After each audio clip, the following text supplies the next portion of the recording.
of the Holy Spirit. Amen. Do you suffer or do you sacrifice? Ano kayang pagkakaiba ng sakripisyo at ng kahirapan o pagdurusa? What is the difference between sacrifice and suffering? Sometimes we use them interchangeably, parang pareho lang. Ang hirap ng buhay, matinding sakripisyo. Ang dami namang sufferings sa pag-aaral. Parang pare-pareho lang yung parang synonym lang sila, gano'n, yung sacrifice at saka yung suffering. Ako rin kumisan na I'm confused by this. How about you? What is your opinion? Anong pagkakaiba ng kahirapan or suffering at ng sakripisyo? Siguro, lalo nating maintindihan ito kung tingnan natin saan siya nanggagaling. Kasi yung kahirapan, yung suffering, usually may tatlong possible sources. Marami to actually. You can give more.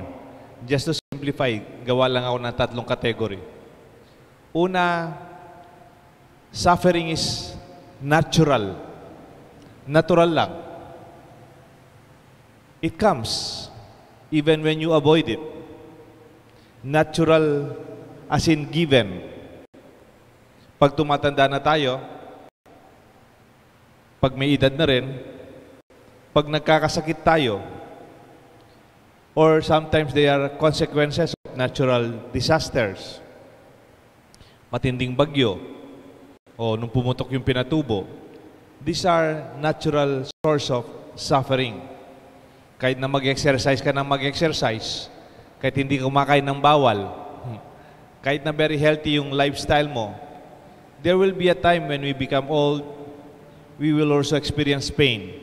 Sasakit yung likod mo, ihingal ka, papagod ka kagad, masakit yung tuhod mo, you feel weak. These are natural realities. Ang unang pinanggagalingan ng suffering, it can be natural.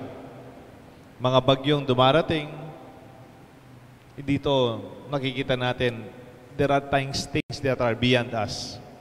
We just have to accept that this is reality. We have to manage it well, especially yung natural calamities, yung mitigation of possible consequences para hindi masyadong matamaan yung mahirap, yung malitong bahay, o yung mga matapit sa ilog, sa sapa, or those who are in vulnerable places.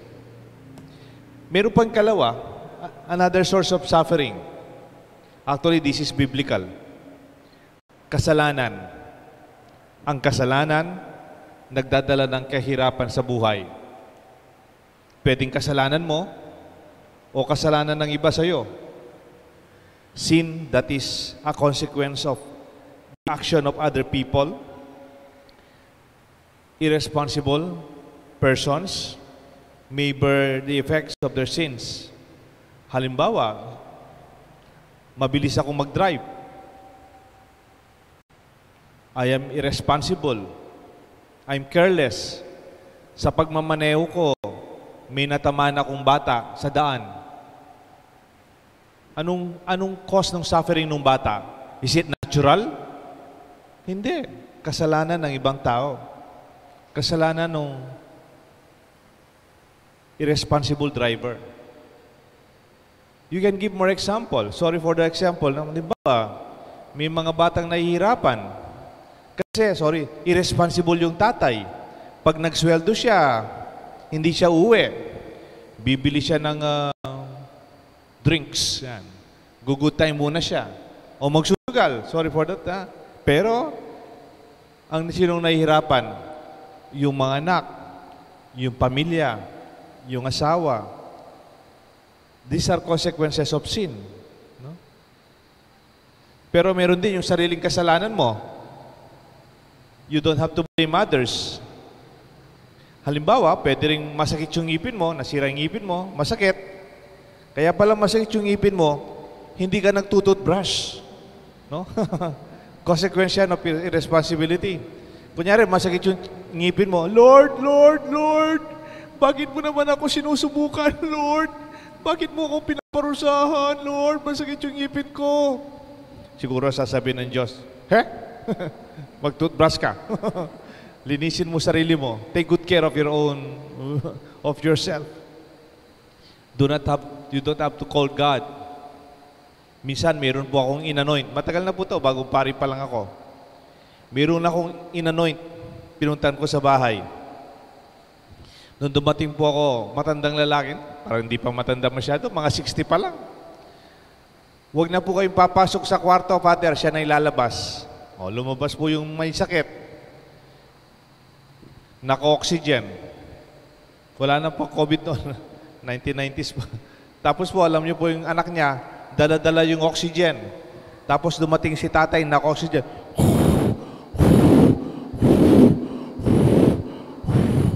Hindi siya makahinga. Parang ano po siya, parang astronaut, no? Meron siyang oxygen. Habang inaanoin ko po siya, no, bakit po pinaparusahan ng Diyos ang tatay ko? Sabi ng isang anak, no? Hindi po ako sasalita, basta binless ko. Malakas pa lang magsigarilyo. Sa kakasigarilyo niya, nasira po yung baga niya. Ano po yung suffering ng tatay? Natural ba yon? Natural ba? Pagkasilang mo, may sigarilyo ka na sa kamay? Hindi naman, no? It is a consequence of his abuse sa katawan. Di ba naman sinasabing huwag kayong magsigarilyo, pero if it is too much, it causes suffering. In fact, indirectly, pati yung mga anak niya na dapat nagpapahinga, na dapat nagtatrabaho, they also suffer in a way because they have to take good care of their ailing father. These are two sources of sin, suffering. Natural and human action. Usually, itong dalawa, pwede kang mag-suffer. It is natural, there is pain. Mahirap. You can complain.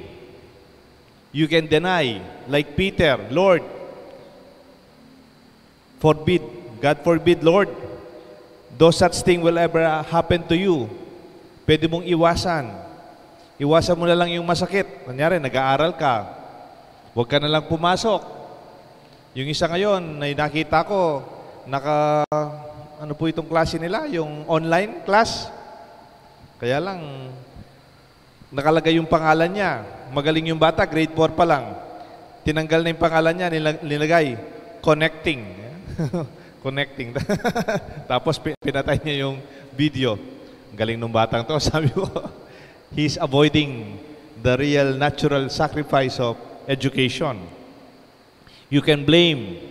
Kaya ako nagkaganito, kasalanan ng tatay ko, kasalanan ng pamilya ko, kasalanan ng teacher ko, kaya hindi ako gumraduate. You can be angry. And at times you suffer all the more. At lalo nagiging mahirap at mabigat. Pero meron pong ikatlo na pinagmumulan ng kahirapan or suffering. Ang tawag po dito, the suffering that comes from decision or a choice. Pinili mo, decision mo. Hindi po natural ito. Hindi rin po kasalanan ito. Pinili mo. By the way, sabi ng isang bata sa kanyang tatay, Dad, what's the difference between dinner and supper? Supper, dinner. Di ba yung dinner parang formal evening meal, yung supper sa bahay lang. Sabi nung tatay, well son, when we eat outside in a restaurant, we call that dinner. And when we eat in our house at home and your mommy cooks, that's called supper. So sorry, nabibiro lang po. Punta na po tayo doon sa ikatlo. Yung ikatlo po, it is your choice. Halimbawa, a sacrifice that you face even when you can avoid it. May give you an example. Halimbawa, nag-asawa ka. Kasalanan mo yan. Hindi naman. Kasalanan mo, nag-asawa ka eh. Kaya umiiyak-iyak ka ngayon. Hindi. It is your choice. It is your decision. May kahirapan po yung pagiging pare. O, pero then that's your choice. That's your decision. Mayroong isang teacher, public school teacher. Wala siyang pamilya, wala siyang asawa. Ang tawag sa kanya, loveless. Kasi dalaga siya. Pag sa school, sakto lang siya sa flag raising ceremony. At saka pagtapos ng klase, hindi siya nakikipagsosyalan, hindi siya nakikipagkwento, hindi siya lumalabas, uwi na siya kagad. Mukhang walang love life ang teacher na to, sabi niya. Pero alam niyo bakit pala? Pupunta na tayo dun sa kalawa. Kaya pala kagad umuwi yung teacher, public school teacher. Kasi pala yung nanay niya nakatira sa bahay niya. She takes care of her very sick mother. So pag umaga, kukuha siya ng kasambahay for the day. Pagluluto na sila, no, ng teacher, tapos papasok na sa school. Pagkatapos sa school, bilis na siyang uwi sa bahay kasi alis na yung kasambahay. Walang kasama si mother. Take note, itong babaeng ito, mayroon siyang kapatid sa Maynila. Mayroon siyang kapatid na may kaya rin. Pero pinili niyang dito na lang si nanay. Kami na lang magkasama dito. Wala na rin si tatay. At least meron ako kasama, meron siyang kasama. Hindi ko siya papabayaan. The teacher sacrifices. It's not only a suffering.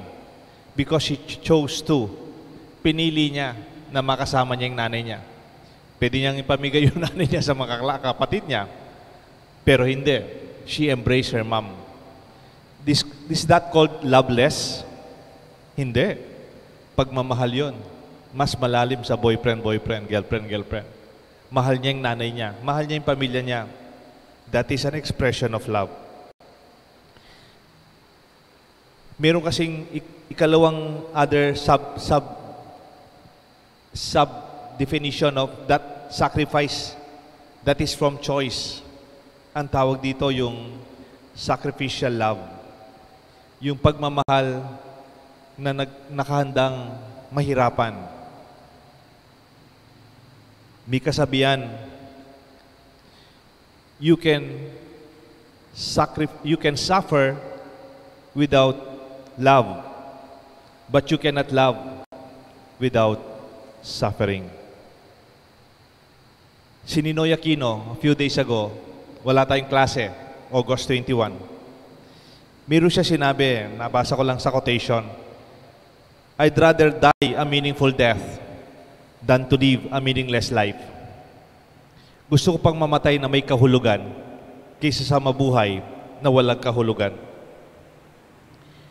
Yan ang tunay na sakripisyo. It makes a difference. Suffering din, pero bunga ito ng desisyon ko.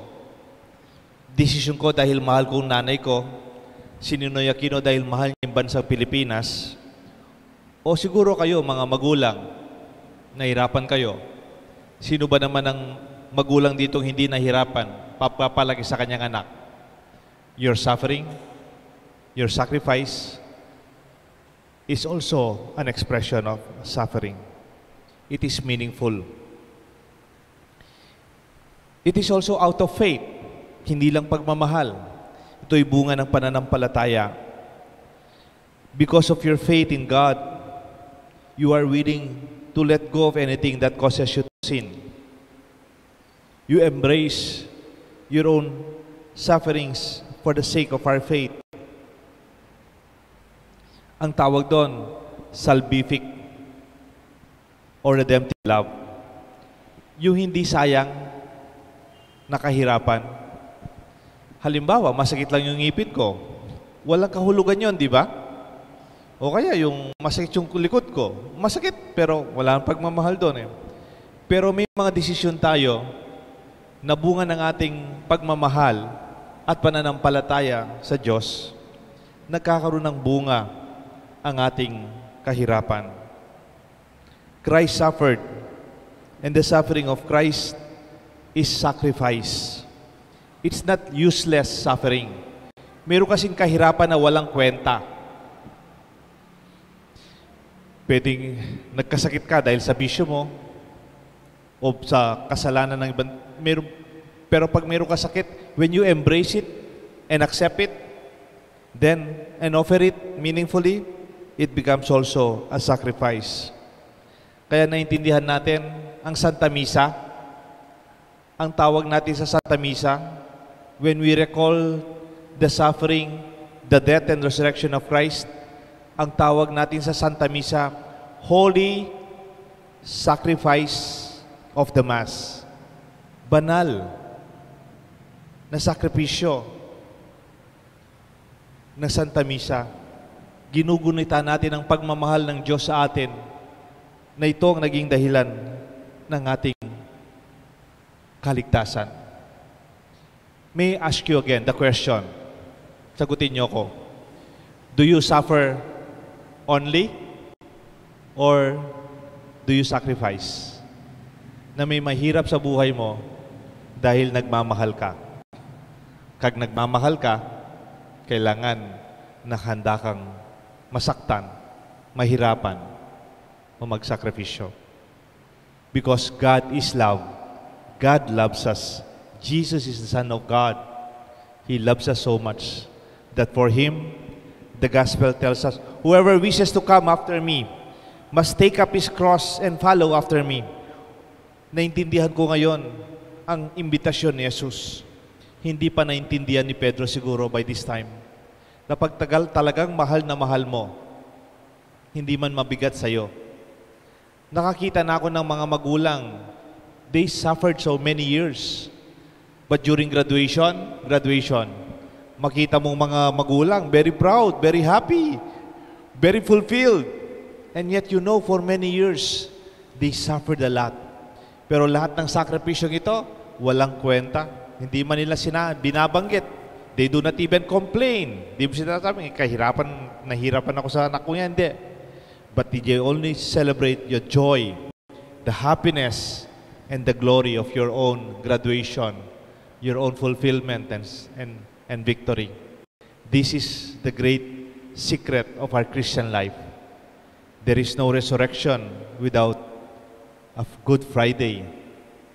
There is no resurrection without sacrifice or Passion Sunday. You cannot experience the glory and the joy and victory of life unless you are willing to love and sacrifice. May God bless us all, the Father, the Son, and the Holy Spirit. Amen.